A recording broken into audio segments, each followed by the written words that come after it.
విద్యుత్ ఛార్జీలు తగ్గించాలని వైఎస్ఆర్ కాంగ్రెస్ పార్టీ చేపట్టిన పోరుబాట కార్యక్రమాన్ని వైసీపీ కావలి పట్టణ అధ్యక్షుడు కేతిరెడ్డి శివకుమార్ రెడ్డి ఆధ్వర్యంలో ఉదయగిరి బ్రిడ్జ్ సమీపంలో ఉన్న అంబేద్కర్ విగ్రహం వద్ద నుంచి ఎగ్జిక్యూటివ్ ఇంజనీర్ విద్యుత్ కార్యాలయం వరకు నిరసన ర్యాలీ నిర్వహించారు.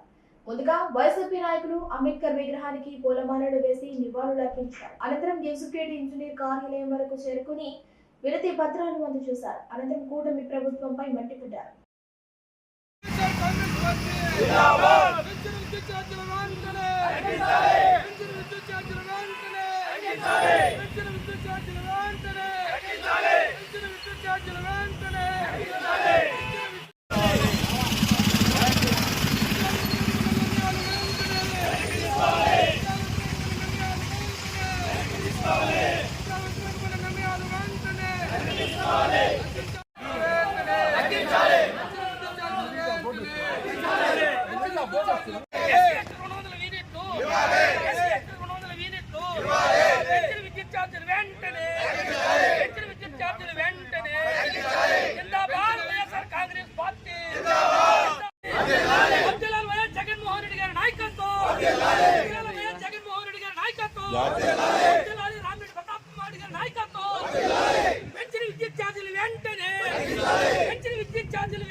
మాజీ శాసనసభ్యులు రామిరెడ్డి ప్రతాప్ కుమార్ గారి నాయకత్వంలో ఈనాటి ముఖ్యమంత్రి గతంలో తిరిగి